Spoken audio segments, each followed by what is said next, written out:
Yo, what up? It's Samaje back here with another video. Today we're going to be watching top 10 hidden details that make scary movies scarier.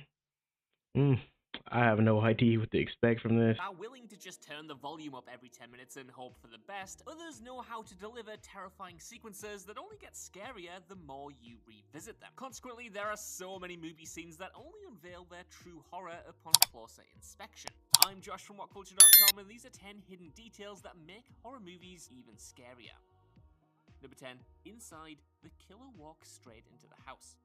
Inside is not subtle. This is a horror movie where characters get their faces blown apart and a pregnant woman is stabbed with a pair of scissors. Still, there is one chillingly subdued moment early in the movie where the villain of the piece makes her way inside the house of the woman she'll torment for the rest of the runtime. At one point, protagonist Sarah phones the police after being accosted by a strange woman knocking on the door. Unable to really help at this point as nothing criminal has occurred, the police take a statement and then leave. Unwittingly though, they also provided the perfect opportunity for this woman to slip into the house. That's because as Sarah and an officer sit on the couch discussing options, in the top left of the frame you can see the woman in black nonchalantly go upstairs, seeking out a place to attack from later. It's the casualness of it that's so chilling, and the fact that the anarchy to come could have been avoided with one quick glance.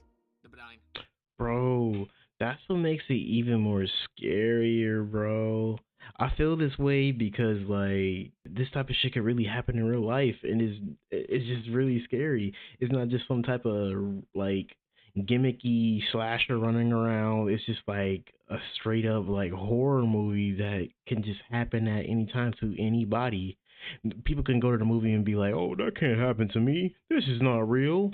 This is some real ass storytelling and some like foreshadowing that could just happen to anybody. The Descent, the hidden cave monsters.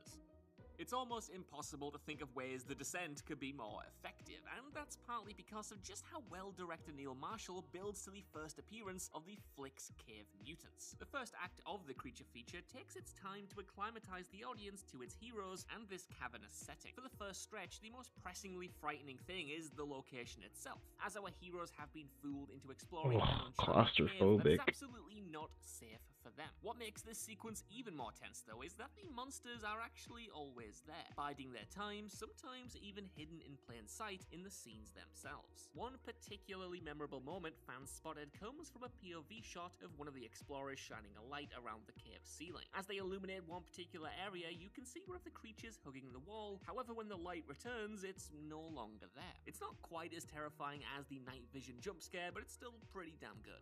Number 8. Goodnight Mommy, Fire Walk With Me. Goodnight Mommy is a...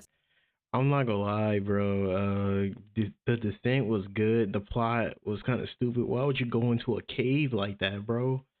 I hate like the moment of just like being like in tight spaces and in any space area. I wouldn't put myself in that predicament. Just low key. It just gives me bad bad fucking like juju, whatever, I don't know, whatever you call it.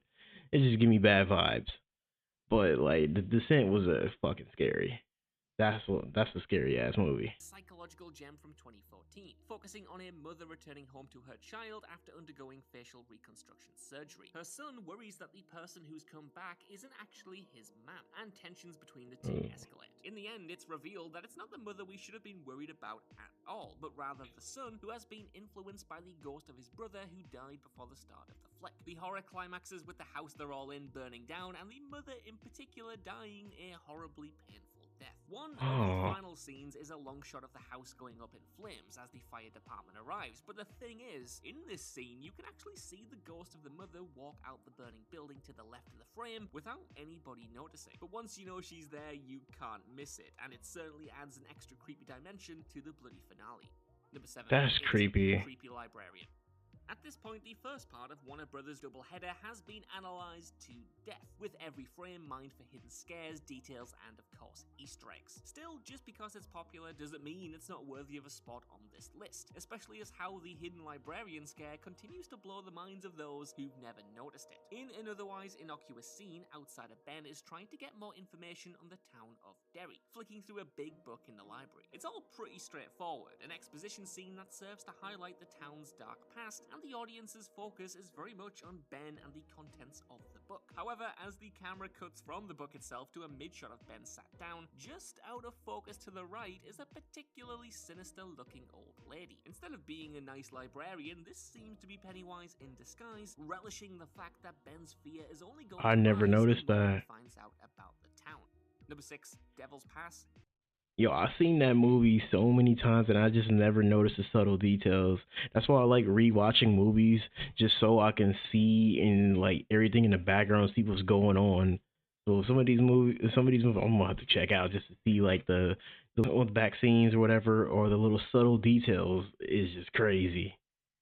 That's what makes scary movies what it is nowadays, man.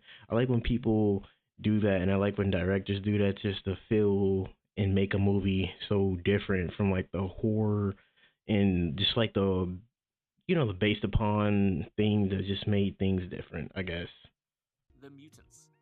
Another case of a movie revealing the villains before the audience is actually supposed to see them for the first time, the pair of mutants in Devil's Pass, a pretty impressive found footage offering from 2012, can be seen in an early scene. A movie about a bunch of students attempting to solve the mystery of the Dyatlov Pass incident, that being a strange case from the 50s where a bunch of hikers died from unknown causes in the Ural Mountains. Reanimated time-traveling mutants act as the monsters here. They're admittedly a creepy pair, and their proficiency as intelligent hunters is a major contributing factor. Their cunning is teased early on as well, where you can actually see the mutants spying on our band of humans from afar. During an otherwise innocuous dialogue scene, the pair can be seen crawling across the snowy slopes just out of focus, getting closer to the camp of their victims before actually attacking.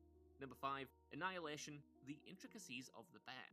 While Annihilation is a sci-fi movie first and foremost, it's most certainly a horror as well. The body horror on display, the unnatural alien life, and of course, the horrifying bear that eats people and cries out with the death rattle of a dying woman provides enough scares for Alex Garland's misunderstood masterpiece to stand toe-to-toe with anything else in the genre. While the aforementioned bear is the highlight in terms of freaky creatures, it's actually even more unnatural on closer inspection. It's difficult to see because the scene is so dark, but the left side of the animal's face actually has part of a human skull embedded in it, reflecting how the alien shimmer in the movie blends life forms together to create abominations such as this. Likewise, the bear also has human teeth on the inside of its mouth on top of the large fangs protruding from its gums, with these layers and layers of molars again perverting the distinction between human and animal. Number 4, Oculus, That's the face weird. in the TV. Director Mike Flanagan is a big fan of sneaking scares into places where you aren't looking. I mean, just look at the amount of ghostly apparitions hidden in reflections and shadows in his TV series, The Haunting of Hill House. It shouldn't be surprising then that the same attention to detail made its way over to one of Flanagan's feature films, the superbly spooky Oculus. This flick is all about two siblings, Tim and Kaylee, reckoning with a haunted mirror responsible for the death of their family, but it's much more inventive than that admittedly quirky premise suggests. Diving into the history of these characters, the film features extensive flashbacks to the night the mirror ruined their lives as children. During one of these, we see a young Tim watching one of those big chunky CRT televisions, which, as they were wont to do, ends up cutting out and displaying nothing but static. More than the signal tripping out though, this actually gives Tim an ominous warning of the future, as if you pause the scene at just the right time, you can see the haunted visage of an older Kaylee in the screen. It's a great scare and further proves that the two were doomed from that night onwards. Number 3, It Follows, Who the Naked Man That's crazy. That's crazy. I was literally just talking about it. It follows. Oh my god, bro. I'm sorry if I'm a little obsessed with this. And I mean, well, if you guys have been watching the videos up to this point and seen me be obsessed with this video, I get it. I mean, I'm not this video. I mean, this movie, bro. It's just that good. I keep telling you, go check it out. really is. The many shapes the monster in It Follows takes are scary because of just how uncanny they are. Generally speaking, there should be nothing too sinister about a random old woman or guy on the street, but the human apparitions that haunt Hero J throughout the movie are just ever so slightly distorted, be it through misshapen eyes or animalistic snarls, that they become terrifyingly otherworldly. However, one standout scare involving a naked man on a roof watching J drive away gains an extra level of spookiness if you are paying attention to a particular portrait that gets a brief close-up. The movie briefly shows you a family picture of Jay and her grandparents, and lo and behold, the naked man on the roof just happens to be a butt-naked version of her grandfather. Now, there have been so many theories stemming from this scene, with viewers wondering if there was a dark secret in this family history. But even without these, the fact that the monster would appear as a family member so explicitly adds an extra uncomfortable edge to this scare. Number 2, the eye. Yo, I'm not gonna lie, I barely caught that, bro. When I like watched the movie back over again, it was so fucking weird to even catch that. Like, you gotta pay attention to the details in the movie. You gotta be like really into the movie to pay that close attention. You know, if a movie shows like a quick little piece of information, you're probably not even gonna get it.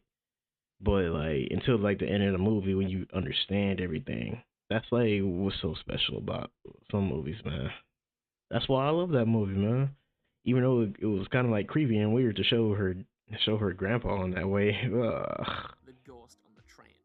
The Eye is a chilling horror following Wong Kar-mun, a young woman who undergoes an eye transplant. On the one hand, this is a huge win after being on the donor list for so long, but on the other hand, she might have been better jumping to the back of the queue, as it turns out that her new eyes are actually haunted. Now cursed with the ability to see into the afterlife, receiving shadowy visions of future tragedies and the shapes of ghostly figures, Mun's life quickly becomes a living hell as she struggles to rid herself of these spirits. While there are some major scares throughout, there are also a bunch of spooky faces hidden throughout otherwise normal scenes, which make the audience unable to ever really feel safe. One of the most effective and notable examples comes during a scene where the character is riding the subway. On her right is a window which briefly flashes the blurred face of a ghostly person watching from beyond the grave.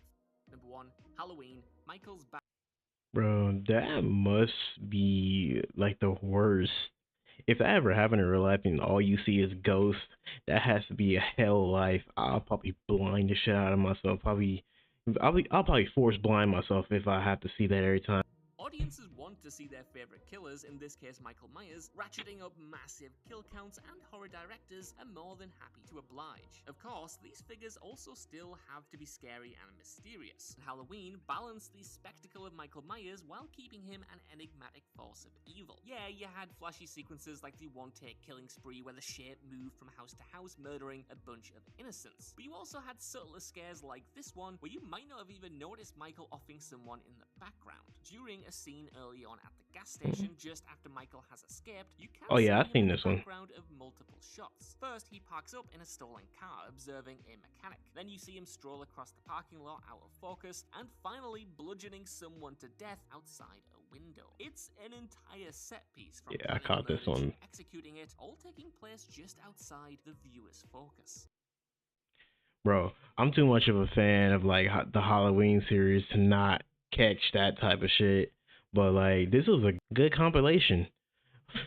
Shit, cause I wouldn't even be like knowing some of these movies if I haven't caught that. I didn't catch that It one because I didn't really pay attention to the background in that movie, and I should have because Pennywise could be literally anybody. It's just like the It Follows movie that the NCG can be anybody. But hey, if you guys want to see more videos on more horror videos, like and subscribe, and make sure you hit that subscription, man. I really want to get to 100 pretty soon. But hey, I guess I'll see you guys later.